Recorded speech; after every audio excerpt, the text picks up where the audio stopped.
Hey guys, Bryce Altus here, Doctor of Audiology at Applied Hearing Solutions in Phoenix, Arizona. In today's tip, I'm going to be showing you how to properly reinstall your retention tail if it happens to come off.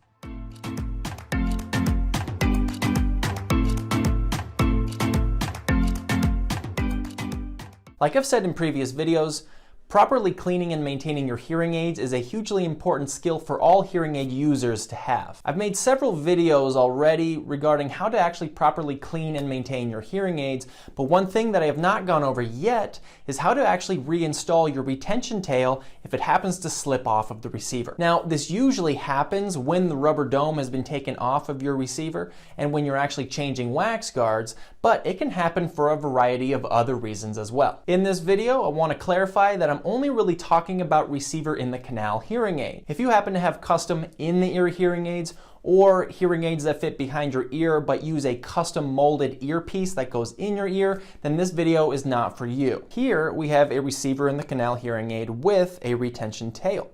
This retention tail, or sometimes called a sport lock, is an additional plastic piece that curls up into the concha of your outer ear and prevents the tip of the receiver from moving or migrating out of the ear canal throughout the day. This isn't needed for all patients, but it's very useful if you have any issues with device retention in your ear or migration out of your ear.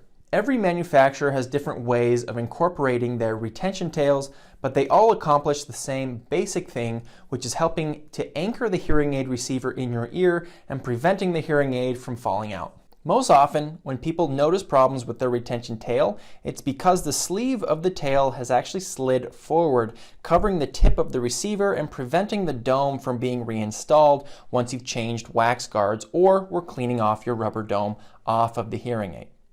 The tail can also occasionally slip the other direction, causing the tail to dangle around the receiver wire, like so. Or the tail could potentially slide all the way off of the receiver during cleaning if the dome was removed. In any of these situations, there's a quick and easy way to ensure that you put it back on correctly. I'm going to start by taking the tail completely off of the receiver and starting from scratch. Before reinstalling the tail, take a quick look at the receiver itself. You should see some letters and numbers printed on the receiver. Here we see a 3S, indicating a length 3 receiver wire and a standard power receiver. For this manufacturer, Phonak, the sleeve of the retention tail should not be covering these letters or numbers. Next, we're going to take a look at the sleeve of the retention tail itself. There is a short side and a longer side, with the longer side being the side where the tail is actually coming out of, or where the tail is connected. We want the long end of the sleeve to be on the opposite side of the letters and numbers on the receiver, like so. Next, we want to slide the sleeve fully onto the receiver. To do this, I pinch the receiver wire in one hand and the retention tail in the other. Keeping in mind where the short and long sides of the sleeves are, I'll angle and wiggle the sleeve over the tip of the receiver to get it started.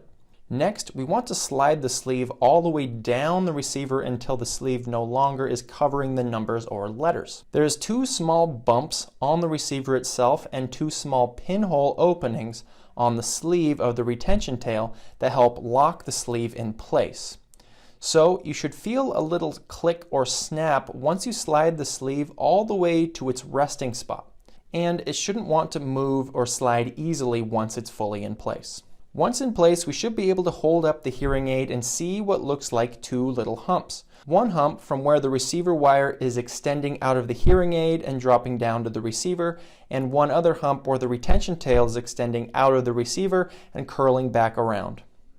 If your final result looks anything like this, or this, or this, then the retention tail isn't on the receiver correctly. So, if you can remember these small steps as far as how to correctly install the retention tail back onto your receiver, then that is one less thing that you have to worry about when it comes to troubleshooting and taking care of your hearing aids. That's it for today's video. But if you are having issues with hearing aids that are not made by Phonak, but you're having an issue with your retention tail, feel free to leave a comment in the comment section below, and I'll make sure to make a future video in regards to different manufacturers and how they do their retention tails. However, most manufacturers, if you follow the same steps that I went over on this video, will also help you with those hearing aids as well. As for today, Thanks for watching the video. If you liked it, give us a thumbs up, and if you want to see more videos just like this, hit that subscribe button.